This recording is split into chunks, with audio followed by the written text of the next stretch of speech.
Oke, kita bahas ya latihan yang pertama.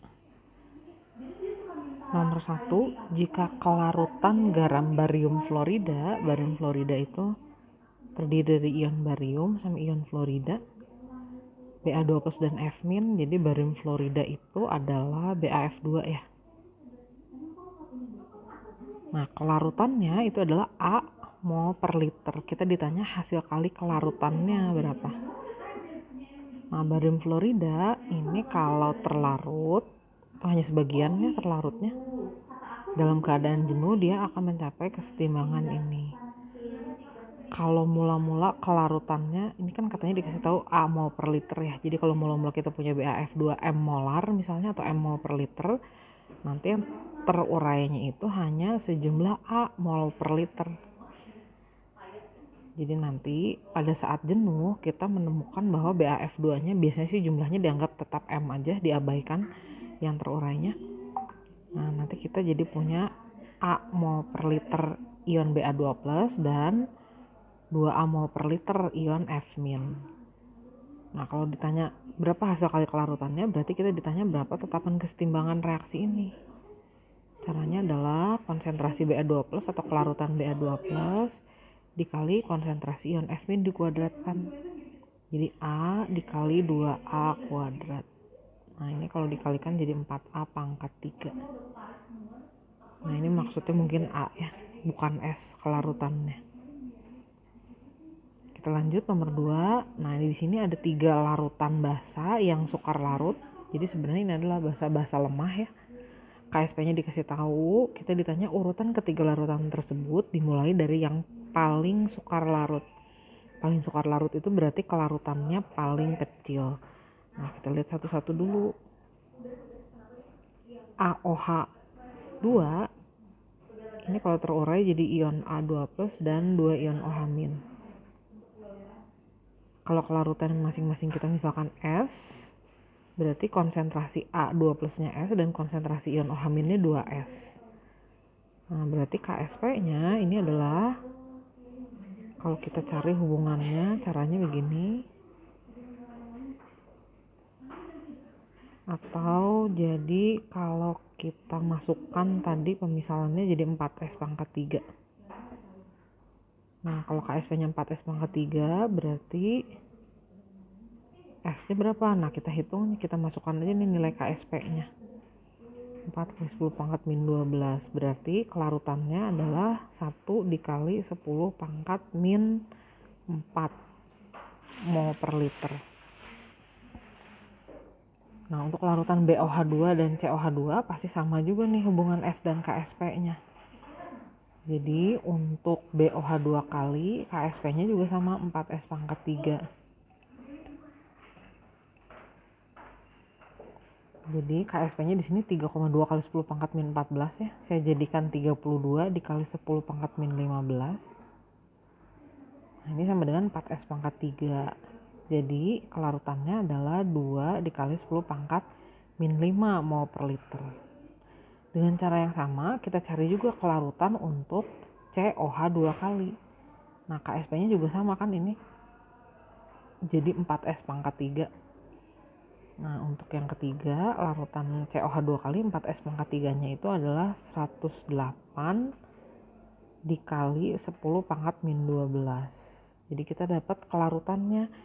Kelarutannya itu berarti, nah ini 108 harus dibagi 4 dulu ya. Berarti 27. Jadi kelarutannya adalah 3 dikali 10 pangkat min 4. Kita tinggal urutkan yang paling sukar larut itu yang kelarutannya paling kecil. Nah, tadi kelarutannya saya rekap lagi di sini. Untuk yang AOH2 kali itu tadi 1 kali 10 pangkat min 4. Nah, kalau kita urutkan dari yang paling kecil berarti urutannya adalah 2, 1, 3. Nomor 3. Jika ketiga senyawa garam sukar larut berikut ini memiliki KSP yang sama, jadi sama-sama 1 kali 10 pangkat min 12, maka urutan ketiga garam berikut ini dimulai dari yang paling mudah larut adalah, nah kita lihat dulu AB. AB ini 2 ion Kalau terurai, AB ini jadi ion A plus dan ion B min. Kalau kelarutannya kita misalkan jadi seperti itu. Nah, jadi KSP-nya itu adalah S kuadrat. Nah, KSP-nya 1 dikali 10 pangkat min 12. Berarti kelarutannya 1 dikali 10 pangkat min 6 ya. Kalau untuk larutan CD2, ini dia terdiri dari ion C2 plus dan 2 ion D min. Kelarutan C-nya kalau kita misalkan S, kelarutan D minnya berarti 2S. Nah, KSP-nya berarti, ini kalau bisa pakai cara langsung juga bisa ya. Jadi kita masukkan aja KSP-nya itu akan sama dengan 4S pangkat 3.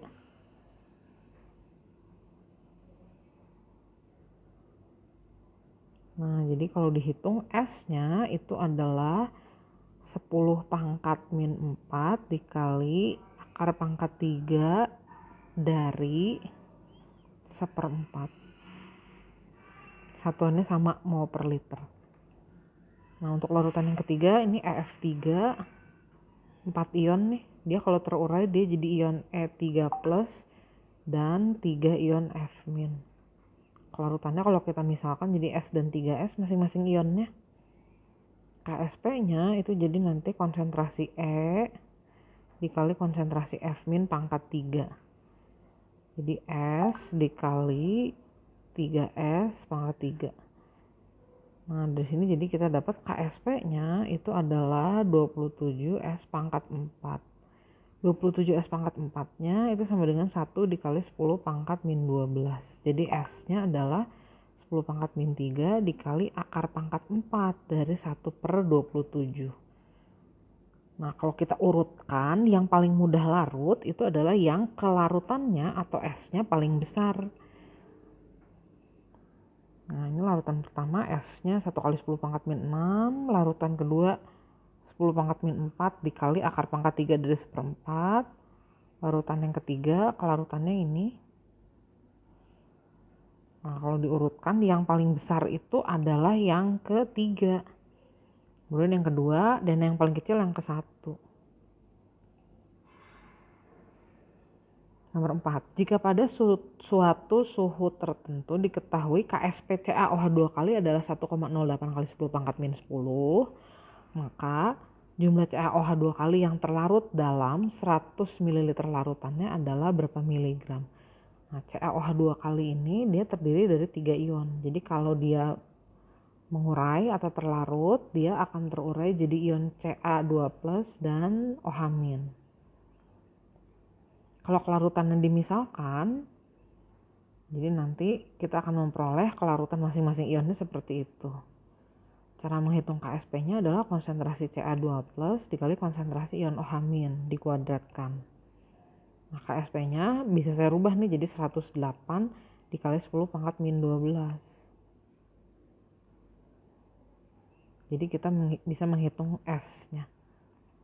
Nah, ternyata S-nya itu adalah 108 dibagi 4 itu tadi 27 ya. 27 di akar pangkat 3 kan, jadi 3 dikali 10 pangkat min 4. Nah, kita ditanyanya kelarutan dalam satuan miligram, berarti kita ditanya massa yang bisa terlarutnya. Kelarutan itu adalah perbandingan jumlah mol zat yang bisa larut dalam tiap liter larutannya. Atau massa dibagi mR dikali volume larutannya. Jadi tinggal kita hitung berapa massa yang bisa larutnya. mR CaOH2 kalinya ketahui nih 74, volumenya 100 ml. Saya nggak rubah aturannya, satuannya nggak apa-apa, jadi nanti satuan massanya dalam miligram aja. Jadi 3 dikali 10 pangkat min 4 dikali 74 dikali 100. Nanti satuannya dalam miligram tuh. Berarti jadi 2,22 miligram. Nomor 5. Jika dalam 1 liter larutan jenuh AgCl terlarut 1,435 mg padatannya, nah ini dalam keadaan jenuh berarti kelarutannya udah maksimal, maka nilai KSP AgCl-nya adalah berapa? kita bisa hitung dulu kelarutannya di sini. Kelarutan adalah jumlah mol yang bisa larut dalam setiap liter larutannya. Jumlah mol itu perbandingan massa dengan massa molekul relatif. Massa yang bisa larutnya 1,435 mg, MR-nya 143,5. Satuan MR itu sebenarnya kan gram per mol atau miligram per milimol.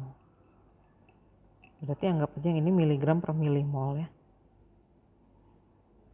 Volumenya 1 liter. Nah, kita jadikan 1000 ml aja. Kenapa sih? Karena kita punya satuannya juga seperti ini nih, ada miligram, milimol gitu ya. Nah, supaya satuan S-nya itu menjadi milimol per mililiter. Jadi kita dapat nanti S-nya itu adalah 1 dikali 10 pangkat min 5. Mol per liter atau milimol per mililiter, sama aja. Nah, sekarang kita ditanya berapa KSP AgCl. AgCl kalau terurai, dia akan terurai menjadi ion Ag+, melarut sebagai ion Ag+, dan ion Cl-. Kalau kelarutannya kita misalkan, pasti dua-duanya sama nih kelarutannya. Kalau kita misalkan jadi sama dengan S. Kalau kita hitung tetapan kesetimbangan reaksinya, jadi KSP-nya itu adalah konsentrasi Ag dikali konsentrasi Cl, S dikali S atau S kuadrat. Jadi KSP-nya adalah 1 dikali 10 pangkat min 5 kuadrat. Jadi 1 kali 10 pangkat min 10 jawabannya. Nomor 6. Jika diketahui KSP basa XOH 3 kali pada suhu tertentu adalah 27 dikali 10 pangkat min 19. Kita ditanya berapa pH-nya saat larutan akan mengendap. Berarti saat dia tepat jenuh atau sedikit lagi dia akan mengendap. Nah, XOH 3 kali kalau dia terurai menjadi ion, dia akan menjadi ion X3+ dan 3 ion OH-. Nah, kelarutannya kalau dimisalkan sama dengan S atau jumlah yang bisa larutnya S, berarti nanti di akhir reaksi kesetimbangan ini kita akan memperoleh konsentrasi X3+ dan OH-nya masing-masing S dan 2S. Nah, berarti KSP-nya bisa kita hitung dengan pemisalan ini. Jadi S dikali 3S dipangkatkan 3. Jadi KSP-nya itu sama dengan 27S pangkat 4. Nah, tadi kita udah tahu KSP-nya. Jadi 27S pangkat 4 itu sama dengan, ini saya ganti jadi 27 dikali 10 pangkat min 20. Nah, berarti kelarutannya itu adalah 1 dikali 10 pangkat min 5 mol per liter. Kita ditanya berapa pH-nya. Nah, konsentrasi OH- pada saat jenuh itu adalah 3S. Jadi 3 dikali 10 pangkat min 5. Berarti pOH larutan ini pada saat jenuh adalah 5 min log 3. Berarti pH-nya adalah 9 ditambah log 3. Log 3 itu 0,5. Jadi jawabannya 9,5 pH-nya. Nomor 7. Jika pH larutan jenuh LOH 2 kali adalah 10 plus log 4, maka KSP-nya adalah, nah kita lihat dulu nih, LOH 2 kali kalau terurai dia akan menghasilkan ion L2+ dan ion OH-. Koefisiennya 1:2. Kalau kita misalkan kelarutannya S, berarti konsentrasi ion L2+ dan OH-nya masing-masing S dan 2S. Nah, kalau kita akan hitung KSP-nya, KSP itu adalah tetapan kesetimbangan reaksi yang ada di situ. Jadi seperti ini. Kalau kita misalkan masing-masing tadi kelarutannya S dan 2S, berarti KSP-nya itu sama dengan 4 dikali kelarutan pangkat 3 atau 4S pangkat 3. Nah, kita punya keterangan bahwa larutan ini jenuh pada saat pH-nya 10 plus log 4. Karena ini adalah larutan basa, jadi kita hitung dulu pOH-nya. Berarti pOH-nya 14 dikurangi 10 plus log 4, jadi 4 min log 4. Berarti konsentrasi ion OH-nya adalah 4 dikali 10 pangkat min 4 molar atau mol per liter. Sedangkan konsentrasi OH- itu kalau kita misalkan dia akan sama dengan 2S. Nah, jadi S-nya itu adalah konsentrasi ion OH- dibagi 2 berarti ya. Jadi 2 dikali 10 pangkat min 4. Kita ditanya berapa KSP-nya tadi. Jadi tinggal kita masukkan saja nilai S-nya. Seperti ini. Jadi 32 dikali 10 pangkat min 12 ya. Nah bentuknya kita jadikan baku, jadi 3,2 dikali 10 pangkat min 11. Nomor 8. Jika diketahui KSP PbCO3 adalah 7 kali 10 pangkat min 14, maka campuran yang akan mengendap adalah, nah di sini kita punya PbNO3 dan Na2CO3. Dalam 3 percobaan masing-masing beda jumlahnya. Jadi saya bahas dulu di sini. Untuk campuran yang pertama, di campuran yang pertama kita punya PbNO3 dan Na2CO3. Nah, PbNO3-nya itu 10 ml dan 10 pangkat min 3 molar. Na2CO3-nya 10 ml 10 pangkat min 3 molar juga. Nah, ini keduanya adalah senyawa yang mudah larut. Karena di sini ada ion nitrat dan ada ion natrium.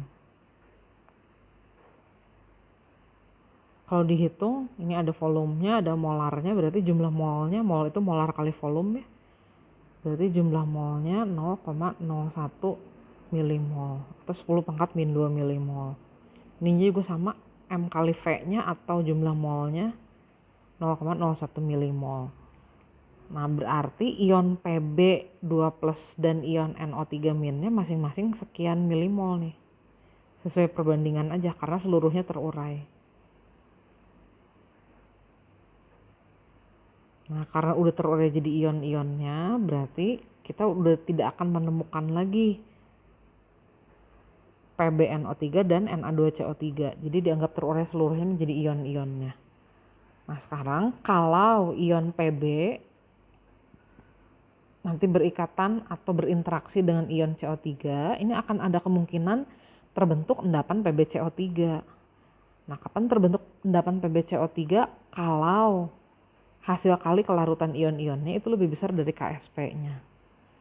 Nah PbCO3 ini ternyata adalah padatan sukar larut. Jadi kalaupun terbentuk, dia hanya akan larut sebagian. Kalau kita akan hitung KSP-nya atau hasil kali kelarutannya, itu nanti jadi konsentrasi Pb2+ dikali konsentrasi CO3 2-. Nah sekarang kita bandingkan dulu nih hasil kali kelarutan ion-ionnya apakah lebih besar, lebih kecil atau sama dengan KSP-nya. Kita hitung dulu. Nah ini kita mencampurkan dua larutan, jadi konsentrasi ion-ionnya kita hitung dengan cara menghitung ini jumlah molnya. Ion Pb2+-nya 0,01 milimol. Volumenya kita gabungkan dua larutan yang ada di sini, 10 ml ditambah 10 ml, jadi totalnya 20 ml. Ion karbonatnya juga sama, 0,01 milimol tadi. Volume totalnya juga sama, kedua larutan dicampurkan jadi 20 ml. Nah kalau kita hitung, ini jadi jawabannya adalah, Qc-nya adalah 0,01 dibagi 20. Berarti 1 dikali 10 pangkat min 2 dibagi 20. Jadi 0,5 dikali 10 pangkat min 3 atau 5 dikali 10 pangkat min 4. Ini juga sama. Nah berarti Qc-nya adalah 25 dikali 10 pangkat min 8. Atau 2,5 dikali 10 pangkat min 7. Sementara menurut keterangan tadi di soal, KSP PbCO3 itu adalah 7 dikali 10 pangkat min 14. Nah kita bandingkan lebih besar yang mana nih? 2,5 kali 10 pangkat min 7 atau 7 dikali 10 pangkat min 14. Nah ternyata Qc-nya itu masih lebih kecil dari KSP-nya. Jadi campuran yang pertama ini tidak mengendap atau larut. Sekarang kalau campuran yang kedua gimana? Nah, campuran yang kedua kita lihat dulu di sini. kita punya PbNO3 100 ml sama konsentrasinya 10 pangkat min 3 molar. Na2CO3 nya juga sama, jadi bedanya cuma volumenya aja nih sama yang tadi. Nah kita cek lagi berapa Qc nya.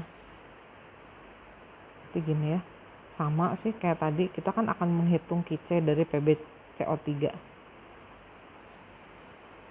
Nah paling jumlah molnya aja jadi beda. Kita kan jadi punya PbNO3 dua kalinya 100 ml 10 pangkat min 3 molar. Na2CO3 nya juga sama. Ini kalau terurai jadi ion Pb2+ seluruhnya dan ion NO3-. Ini juga kalau terurai seluruhnya jadi 2 ion Na dan ion karbonat. Ini jumlah molnya kalau kita hitung molar kali volumenya berarti jadi 0,1 milimol. Ini juga sama Na2CO3. Nah seluruhnya terurai menjadi ion-ionnya, jadi nanti kita dapat ion Pb2+ 0,1 milimol dan ion nitrat 0,2 milimol. Terus nanti kita dapat juga ion natrium 0,2 milimol dan ion karbonat 0,1 milimol. Nah yang akan kita uji itu hanya ion-ion yang akan berpotensi menghasilkan endapan, yaitu ion timbal 2+, Pb2+, sama ion karbonat. Jadi konsentrasinya 0,1 milimol, ion karbonatnya juga sama. Nah volume totalnya jadi 200 ml.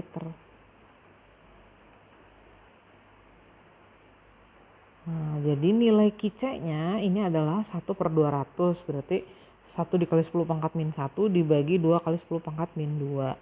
Jadi 0,5 dikali 10 pangkat 2 ya, atau 5 dikali 10 pangkat min 3. Jadi Qc-nya 2,5 dikali 10 pangkat min 5. Sementara Ksp-nya tadi sama ya semua. Ksp-nya adalah 7 dikali 10 pangkat min 14. Nah di sini Qc-nya lebih besar dari Ksp. Berarti campurannya mengendap. Oke, sekarang kita lihat komposisi ketiga. Di komposisi ketiga kita sama sih, masih mencampurkan PbNO3 dua kali dan Na2CO3. Konsentrasi PbNO3 nya sama Na2CO3 nya 10 pangkat min 3 molar, cuma sekarang volumenya masing-masing 200 ml.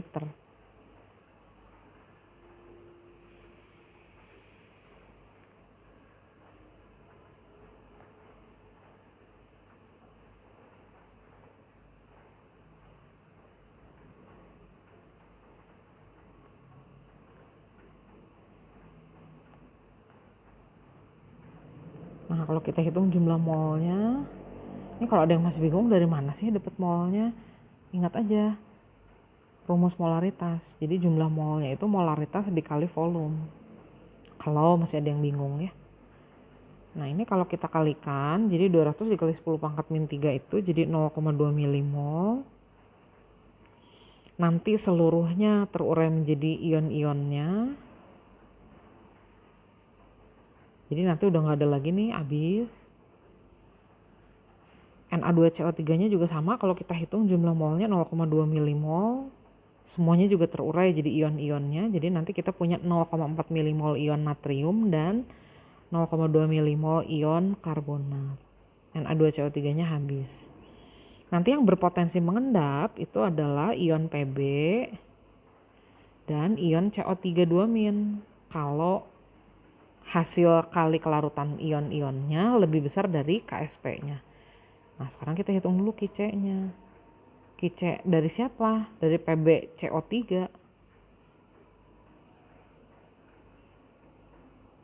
Nah sekarang kita berbicara mengenai konsentrasi ion-ion dalam campuran. Jadi jumlah molnya dibagi volume totalnya. Satuannya udah milimol per mililiter nih. Ion karbonatnya juga sama. Nah ini jadi 5 kali 10 pangkat min 3 dikali 5 dikali 10 pangkat min 3 ya. Ini jadi 2,5 dikali 10 pangkat min 5.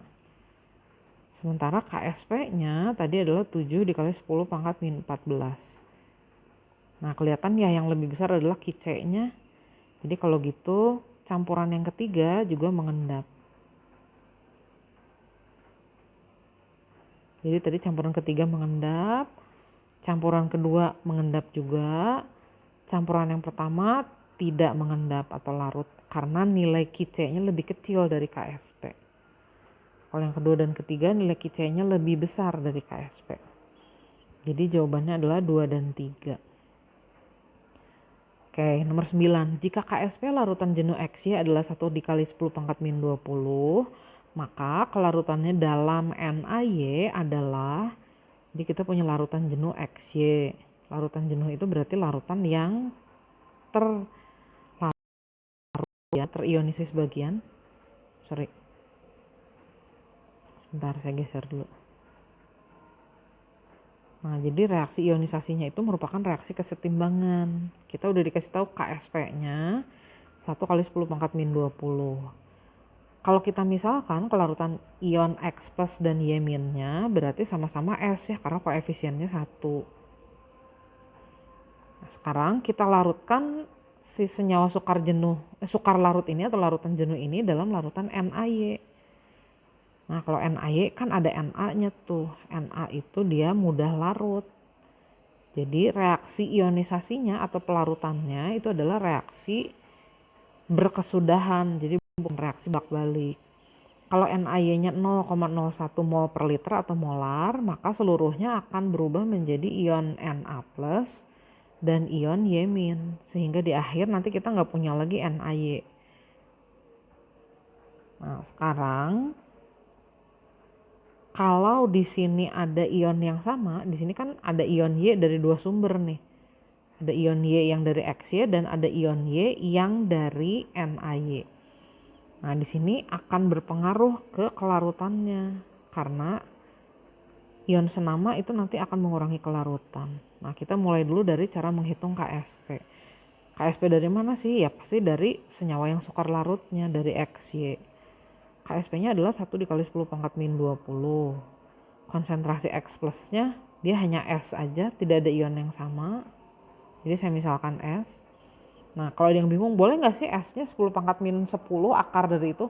Oh, nggak boleh, itu kelarutan dalam air. Kalau ini kan sekarang kita akan menghitung kelarutan dalam larutan NaY. Jadi pasti nanti berubah nilai S-nya.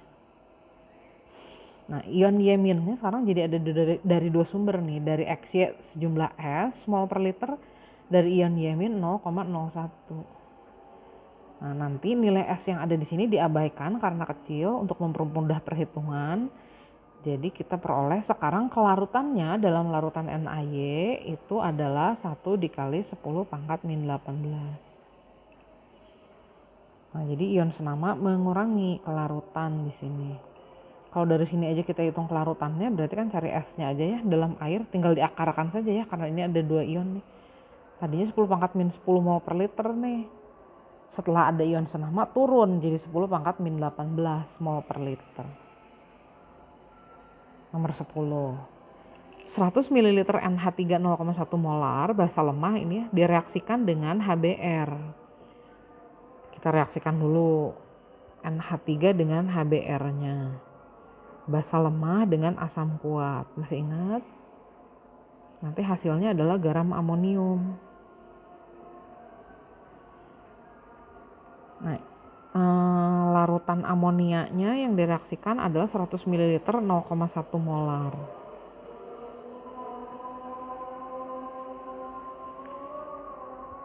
Asam bromidanya 50 ml 0,1 molar.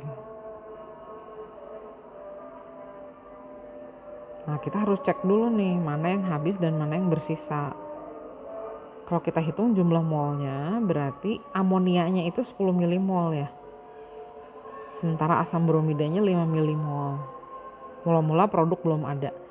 Nah, di sini reaksi pembatasnya adalah HBr.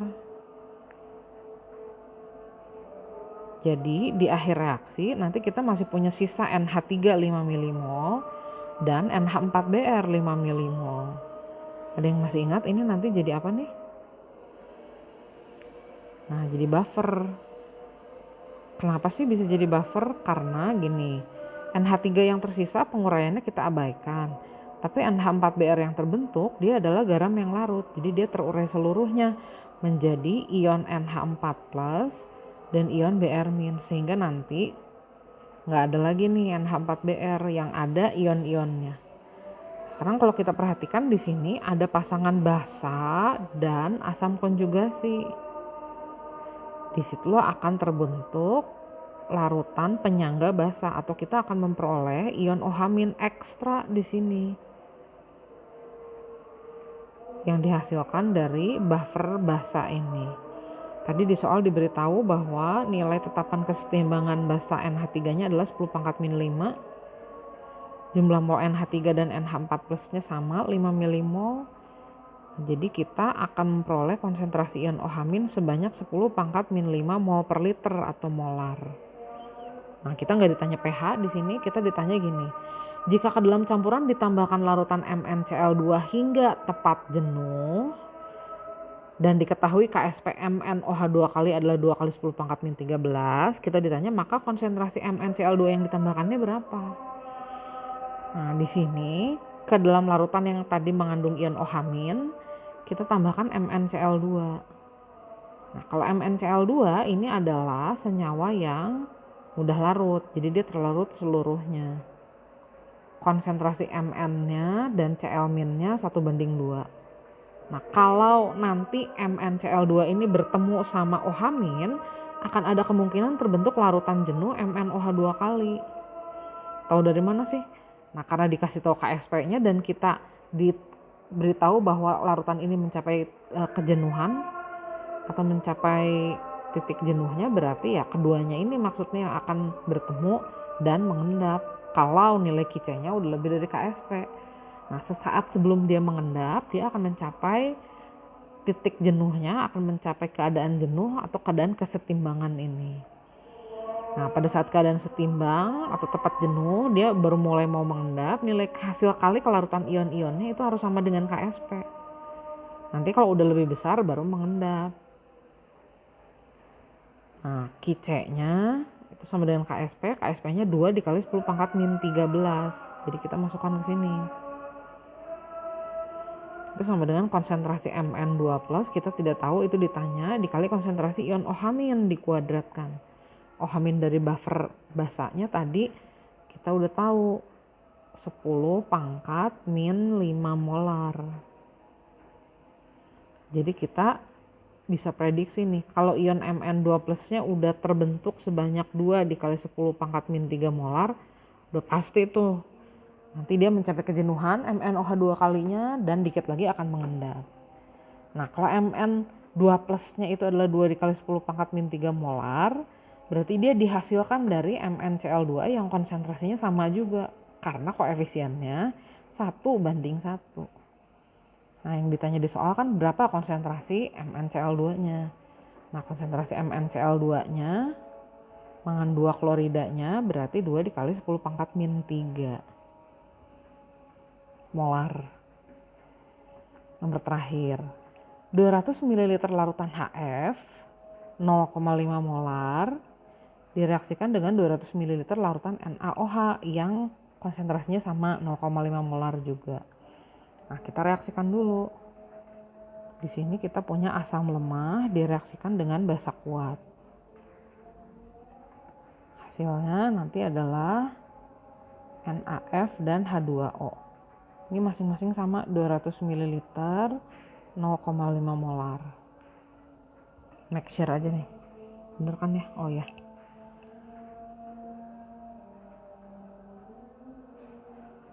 Oke, kita hitung dulu mana yang habis.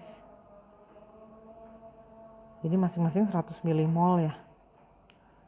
Kebetulan sudah setara persamaannya di atas. Jadi ini ternyata reaksi yang tepat bereaksi. Seluruh reaktannya habis. Ada yang masih ingat apa yang terjadi kalau reaksi antara asam dan basa?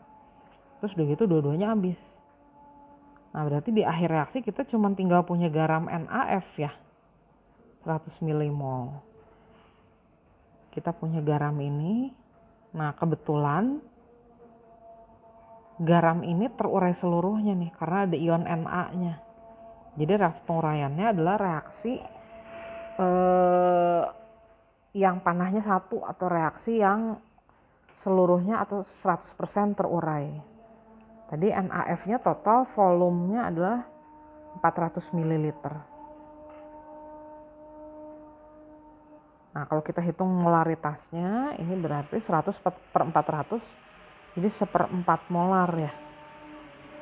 Nah, berarti seluruh NaF yang 1/4 molar ini akan terurai jadi 1/4 molar ion Na plus dan 1/4 molar ion F-.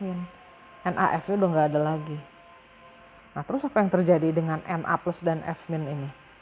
Na plus sih dia nggak mengalami apa-apa. Dia tidak mengalami hidrolisis. Ion F-nya yang mengalami hidrolisis. Nah, terus kalau mengalami hidrolisis dia jadi apa? Dia akan menghasilkan ion OH- ekstra ke dalam larutannya. Ini akan membuat larutannya bersifat basa. Jadi di sini akan terbentuk ion OH- dari garam yang terhidrolisis parsial dan bersifat basa. Nah, cara mencari konsentrasi ion OH-nya seperti ini. Ingat lagi di bab hidrolisis garam. Ka-nya kayaknya ada deh di soal.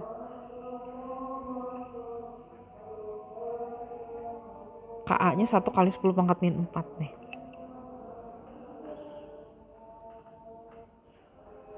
Nah, konsentrasi ion F-nya ini tadi 1/4 molar. Jadi kita akan dapat konsentrasi ion OH- dari garam yang terhidrolisis parsialnya 0,5 dikali 10 pangkat min 5 molar atau 5 dikali 10 pangkat min 6 molar. Oke, kita dapat ion OH- segini ya. Nah, terus apalagi yang ditambahkan ke sini? Kita balik lagi soalnya.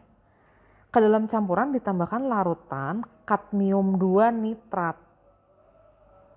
Jika KSP kadmium 2 hidroksida adalah 2,8 dikali 10 pangkat min 14, maka konsentrasi larutan atau konsentrasi ion CD2+ ini mungkin maksudnya dalam campuran adalah berapa molar. Nah, kita tadi udah punya ion OH- dalam larutan, kemudian kita punya kadmium 2 nitrat. Ini ada ion nitratnya nih. Berarti dia terurai seluruhnya menjadi ion kadmium dan ion nitrat. Nah, nanti ion kadmium kalau ketemu sama ion OH- atau kalau berikatan dengan ion OH- nanti ada potensi terbentuk larutan jenuh CdOH 2 kali. Nah, kok tahu sih ini yang jenuh? Tadi ada KSP-nya. Berarti menandakan bahwa kadmium 2 hidroksida itu yang akan menjadi larutan jenuh atau bisa jadi dia mengendap. Nah, pada saat jenuh, nilai KSP larutan ini itu akan sama dengan konsentrasi CD2+ dikali OH- kuadrat. Atau sekaligus ini QC-nya juga sama ya, segini pada saat tepat jenuh. KSP-nya tadi diketahui 2,8 dikali 10 pangkat min 14.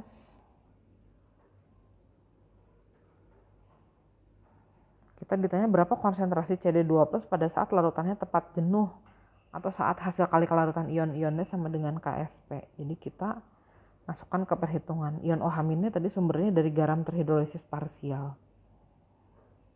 Nah, kalau kita hitung berarti konsentrasi ion kadmium 2+-nya itu adalah 2,8 dikali 10 pangkat min 14 dibagi 5 kali 10 pangkat min 6 kuadrat.